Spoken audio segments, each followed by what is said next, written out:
જો તમે તે મારી જેમ આવી રીતે બેસીને ફોન ઘુમાડો છો ને તો આ વિડીયો જ તમારા માટે છે. સીધી વસ્તુ કે આ રીતે આપણે નેક રાખીને બેસીએ ને એટલે જે નેક છે અહીંયાથી જે ભાગ છે એ આગળ આવી રીતે આમ ઝૂકી જાય, આગળ જતો રહે. આ પ્રોબ્લેમ અત્યારે ફોનના લીધે 50 થી 60% લોકોમાં છે.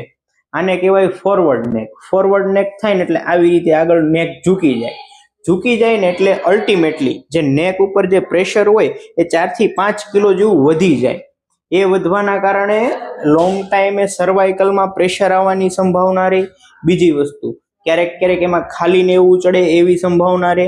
પછી આ જે પાછળના લિવેટર મસલ છે એ પણ નબળા પડી જાય. એ નબળા પડવાના લીધે તમને ઘણું બધું પ્રોબ્લેમ થઈ શકે, જેવું કે માથું દુખવું, પછી સર્વાઇકલ સ્પોન્ડાઇલોસિસ અને અન્ય શોલ્ડરના દુખાવા પણ થઈ શકે. જો તમે પણ આવી રીતે ફોન વાપરો છો તો આજથી જ એવી રીતે ફોન વાપરવાનું બંધ કરો.